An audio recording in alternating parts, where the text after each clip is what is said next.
Hi everyone, welcome to your YouTube channel Origin Fertility and IVF. I am Dr. रश्मि शर्मा और आज हम लोग बात करेंगे इस वीडियो के माध्यम से on very sensitive topic of donor sperm, मतलब वीर्यदान के थ्रू गर्भाधान के बारे में। ये एक बहुत ही सेंसिटिव टॉपिक है जिसके ऊपर बहुत लोगों के भ्रम को दूर करने की आवश्यकता है। बट इससे पहले अगर आप हमारे सेंटर पे आना चाहते हैं तो नंबर आपको स्क्रीन पे दिख जाएगा। इस नंबर पे आप अपॉइंटमेंट ले सकते हैं। अगर आप टेली कंसल्ट करना चाहते हैं तो टेली कंसल्ट ऐप का लिंक भी नीचे आपको डिस्क्रिप्शन बॉक्स में मिल जाएगा। आप उस डिस्क्रिप्शन बॉक्स पे जाके अपनी सारी रिपोर्टें ऐप के थ्रू अपलोड करके हमसे टेली कंसल्ट भी कर सकते हैं। अपने सेंटर के बारे में मैं बताना चाहूँगी कि origin fertility and IVF Delhi में सिचुएटेड है। 3 जगह पे सिचुएटेड है और चौथी जगह पे अभी हम लोग आने वाले हैं। और इकोनॉमिक टाइम्स ने हमारे एफर्ट्स को रिकॉग्नाइज करते हुए हमारे सेंटर को बेस्ट IVF सेंटर इन नॉर्थ इंडिया के अवार्ड से सम्मानित किया है इन 2019। तो डोनर स्पर्म, सबसे पहली बात तो कि ये विधि क्या है, ठीक है।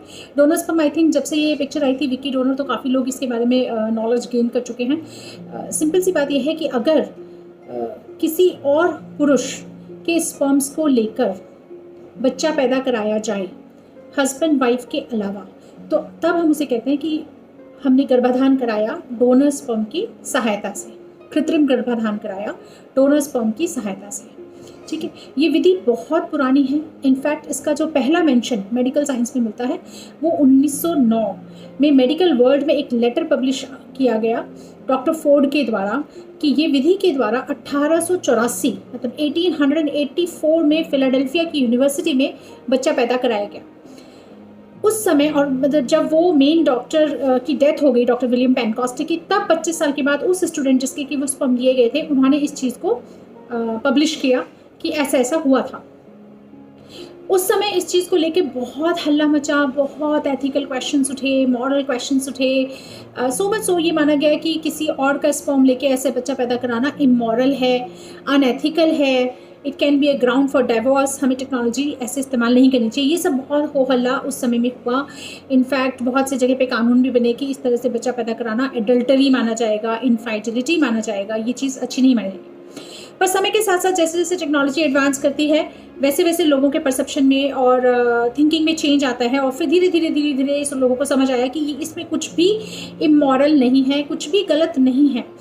अगर साइंस ने, विज्ञान ने किसी को ऐसा तरीका दे दिया कि एक ऐसा दंपत्ति जो अदरवाइज अपना बच्चा पैदा नहीं कर सकता था, बिना किसी इमोरल एक्ट के अपना एक बच्चा प्राप्त करने में सफल हो सकते हैं, तो उस टेक्नोलॉजी का इस्तेमाल होना चाहिए। और धीरे धीरे ये चीज़ें गवर्नमेंट्स को भी समझ में आई और फिर इसको लीगल कर दिया गया। ये पहली शुरुआत अमेरिका वगैरह से हुई और इसको लीगल कर दिया गया कि इसमें कोई भी इलीगैलिटी या इमोरलिटी नहीं है। अगर दंपत्ति हस्बैंड और वाइफ की सहमति से डोनर स्पर्म का यूज़ करके बच्चा पैदा कराया जा रहा है तो इसमें कुछ भी गलत नहीं है। ये कानून बना दिए गए और उस बच्चे के वही अधिकार होंगे जो उस दंपत्ति के अपने बच्चे के होते हैं, प्लस उस बच्चे के ऊपर जो डोनर है उसका कोई अधिकार नहीं होगा।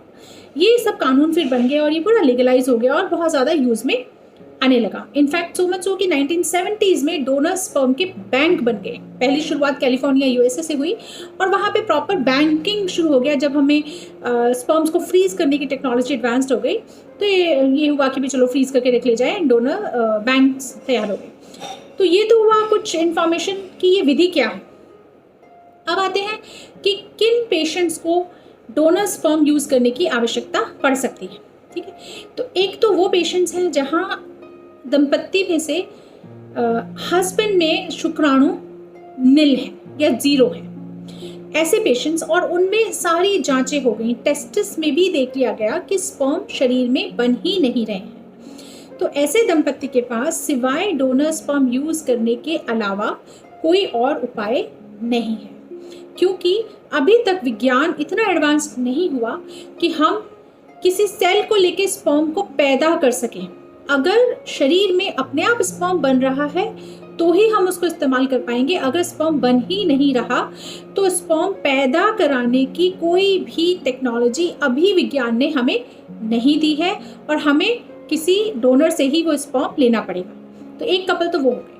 दूसरे कपल्स वो होते हैं जो हम लोग बहुत देखते हैं, जहाँ हस्बैंड में शुक्राणु तो हैं पर उनकी संख्या बहुत कम है, या उनकी गतिशीलता बहुत कम है, या उनके शेप्स में बहुत कम है। ओवरऑल मतलब शुक्राणु इतने पुअर हैं कि उनसे साधारण तरीके से या IUI वगैरह के थ्रू बच्चा करना संभव नहीं है, और उन्हें IVF की ही आवश्यकता है। लेकिन फाइनेंशियल प्रॉब्लम्स की वजह से वो टेस्ट ट्यूब बेबी जैसे थोड़े महंगे इलाज की तरफ नहीं बढ़ पाते। तो बहुत से जो कपल्स जो लोअर सोशो इकोनॉमिक स्टेटस को बिलोंग करते हैं, जिनको हमने बताया कि भाई इनको आपको टेस्ट ट्यूब बेबी की आवश्यकता है और वो सरकारी में जा नहीं पा रहे हैं, प्राइवेट में करा नहीं पा रहे हैं, तो वो भी डोनर स्पर्म के लिए ऑप्ट करते हैं। तीसरे पेशेंट्स हो सकते हैं सिंगल वुमेन, जो सिंगल लेडीज़ हैं, जो शादी नहीं करना चाहती लेकिन बेबी चाहती हैं, तो उनके लिए भी डोनर स्पर्म इस्तेमाल करने की आवश्यकता पड़ती है। इसकी लीगैलिटी और इन सब पे क्वेश्चंस हो सकते हैं, अभी हमारे कानून बहुत क्लियर नहीं है, लेकिन हाँ, सिंगल वुमेन में भी डोनर स्पर्म यूज़ करके बच्चा पैदा कराया जा सकता है। तो ये इंडिकेशन हुई कहाँ हमें डोनर स्पर्म यूज़ करने की आवश्यकता पड़ेगी। अब आता है एक पेशेंट दंपति को हो ही गया कि भी डोनर स्पर्म यूज़ करना ही पड़ेगा, तो उसके बहुत सारे साइकोलॉजिकल इम्प्लिकेशंस हैं। उनको धीरे धीरे काउंसिल करना पड़ता है, समझाना पड़ता है। कभी कभी तो इसकी रेडी एक्सेप्टेबिलिटी होती है, कभी कभी उनको बहुत टाइम लगता है समझने में, लेकिन अल्टीमेटली वो इस प्रोसेस के लिए आगे बढ़ते हैं। तो उनका सबसे पहला क्वेश्चन आता है कि कहाँ से लिया जाएगा डोनर स्पर्म। ठीक है, तो हमारे देश का जो कानून है वो ये कहता है कि डोनर स्पर्म एनोनिमस होना चाहिए। एनोनिमस मतलब उसको नहीं पता होना चाहिए कि कहाँ गया सैंपल, और जो दंपति ले रहे हैं उनको एग्जैक्टली नहीं पता होना चाहिए कि किससे आया। Personal identification is not allowed by law. जो हमारी गाइडलाइंस हैं, ART गाइडलाइंस हैं, उसके अकॉर्डिंगली कोई भी third party reproduction, third party मतलब जहाँ हस्बैंड वाइफ के अलावा तीसरा पर्सन इन्वॉल्व है, वहाँ ART बैंक के थ्रू वो हमें लेना चाहिए, या स्पर्म बैंक के थ्रू। तो अलग से स्पर्म बैंक्स होते हैं जो गवर्नमेंट रजिस्टर्ड होते हैं, वहाँ से सैंपल मंगाया जाता है। और आपके हस्बैंड को मैच करने के लिए रिटन में आपका complexion, hair colour, eye colour, height और ब्लड ग्रुप ये रिटन में लिख कर आते हैं, उसको मैच करके सैंपल मंगाया जाता है। एथनिसिटी का ध्यान रखा ही जाता है कि अगर नॉर्थ इंडियन पेशेंट है तो नॉर्थ इंडियन पर्सन से ही लेना चाहिए, अगर साउथ इंडियन पेशेंट है तो साउथ इंडियन पेशेंट से ही लेना चाहिए, अगर नॉर्थ ईस्टर्न पेशेंट है तो नॉर्थ ईस्टर्न पर्सन से लेना चाहिए।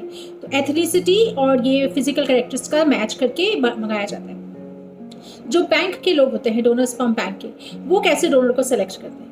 यूजली ये डोनर्स जो होते हैं वो पोस्ट ग्रेजुएट स्टूडेंट्स होते हैं। तो उससे एक तरह से एजुकेशनल क्वालिफिकेशन हो जाता है कि ऐसे ही नहीं कि किसी का भी सैंपल ले लें। नहीं, usually these are highly qualified students who are pursuing post graduation normally, and उसमें उनको बुला के जो भी सेंटर के डायरेक्टर होते हैं, जो भी स्पर्म बैंक के डायरेक्टर होते हैं, वो उनका इंटरव्यू करते हैं कि मेडिकली कोई प्रॉब्लम तो नहीं है, फैमिली में किसी तरह की कोई जेनेटिक प्रॉब्लम तो नहीं है, किसी तरह की कोई साइकेट्रिक इलनेस तो नहीं है, उस पर्सन को हेल्दी है कि नहीं है। ये इंटरव्यू लेने के बाद उनका एक सैंपल लिया जाता है। वो सैंपल में सीमन काउंट देखी जाती है कि वो WHO के अकॉर्डिंगली नॉर्मल स्पर्म काउंट या मोटिलिटी वगैरह है कि नहीं। तो अच्छा खासा sperm count, at least 50-60 million sperm count हो, मोटिलिटी हो, शेप्स देखने में नॉर्मल हो, तो वो ऐसा सैंपल को सेलेक्ट कर लेता है। अगर वो सेलेक्ट, मान लिया सपोज सैंपल नॉर्मल है, तो उसको वो फ्रीज कर लेते हैं, और फ्रीज करने के 48 घंटे के बाद दोबारा से उस सैंपल को थॉ करके देखा जाता है कि क्या ये स्पर्म फ्रीजिंग सर्वाइव करते हैं या नहीं। तो उसमें सर्वाइवेबिलिटी देखी जाती है कि फ्रीजिंग को वो सर्वाइव कर रहे हैं कि नहीं। तो अगर वो सर्वाइवेबिलिटी भी अच्छी पाई जाती है, फिर उस पर्सन को दोबारा बुलाया जाता है। फिर उस डोनर पर्सन को दोबारा बुला के उसके सारे ब्लड टेस्ट होते हैं, जिसमें उसके रूटीन ब्लड टेस्ट होते हैं, हीमोग्राम, NLFT, KFT, जो भी मतलब उनकी रूटीन फिजिकल फिटनेस के लिए। इसके अलावा इन्फेक्शन रूल आउट करने के लिए टेस्ट होते हैं, like HIV, AIDS, hepatitis B, hepatitis C and syphilis. इसके अलावा थैलेसीमिया जीन का टेस्ट किया जाता है कि कहीं कोई पर्सन थैलेसीमिया जीन का कैरियर तो नहीं है। ये सारे ब्लड टेस्ट होते हैं, और अगर ये ब्लड टेस्ट की रिपोर्ट नॉर्मल निकलती है तो फिर उनके सैंपल्स को फ्रीज कर लिया जाता है। वो फ्रीज कर लिया जाता है, वो सैंपल 6 महीने के बाद ही रिलीज होगा। 6 महीने के बाद उस पर्सन को दोबारा बुलाया जाता है, और दोबारा बुला के उनके इन्फेक्शियस डिसीजेस के टेस्ट किए जाते हैं, HIV, hepatitis B, hepatitis C and VDR। इस पीरियड को कहते हैं हम क्वारंटाइन पीरियड। मतलब ये है कि आज अगर किसी पर्सन ने सैंपल दिया, पर सपोज उसको HIV अभी 10 दिन पहले ही हुआ है, तो वो टेस्ट में पॉजिटिव नहीं आएगा। तो हमें कैसे पता कि सीमेन में HIV नहीं है? इसीलिए ये क्वारंटाइन का रूल बनाया है गवर्नमेंट ने कि फ्रेश सैंपल कभी यूज़ नहीं करना चाहिए, हमेशा फ्रोजन सैंपल यूज़ करना चाहिए, और फ्रोजन सैंपल भी 6 महीने से पहले रिलीज़ नहीं करना चाहिए। 6 महीने के बाद उस पर्सन को दोबारा बुला के दोबारा ब्लड टेस्ट करके कंफर्म करना चाहिए कि वो नेगेटिव है, और तभी वो सैंपल रिलीज़ के लिए तैयार होगा। तो ये बड़ी स्ट्रिंजेंट क्वालिटी पैरामीटर्स हैं जो इस्तेमाल किए जाते हैं, इसलिए आपको घबराने की ज़रूरत नहीं है। थैंकफुली गवर्नमेंट ने हमारे रूल्स बना दिए हैं, एक प्रॉपर परफॉर्मा बना हुआ है जिसमें सारी डिटेल लिखी जाती है, डोनर की सारी हिस्ट्री ली जाती है, मतलब उन्होंने एक प्रोसेस को स्ट्रीमलाइन कर दिया है। तो इस तरीके से डोनर का सिलेक्शन किया जाता है। हमें एज एन ART क्लिनिक या एज अ डॉक्टर हमने भी कभी उस डोनर को नहीं देखा, क्योंकि हम देख ही नहीं सकते। बाय लॉ डोनर एनोनिमस है, हमारे लिए भी एनोनिमस है। वी हैव टू ट्रस्ट जो भी हमें स्पर्म बैंक ने हमें रिपोर्ट भेजी कि ये ब्लड ग्रुप है, ये हाइट है, ये कॉम्प्लेक्शन है, और कभी कभी डिटेल्ड इंक्वायरी पे हमें थोड़ा सा एजुकेशनल क्वालिफिकेशन के बारे में भी अंदाज़ा दे देते हैं। तो यूजली ऐसी कोई प्रॉब्लम आती नहीं है, आप उस चीज़ को लेकर चिंता में मत पड़िए। एंड आई थिंक अगर आपको ज़रूरत है डोनर स्पर्म से आगे बढ़ने की इलाज के लिए, तो आपको वो ज़रूर करना चाहिए। अब क्वेश्चन ये आता है कि अगर डोनर स्पर्म यूज़ करना है तो किस तरह का इलाज होना चाहिए, क्या ये IUI होना चाहिए या ये IVF होना चाहिए। तो इसमें IUI भी किया जा सकता है और इसमें IVF भी किया जा सकता है।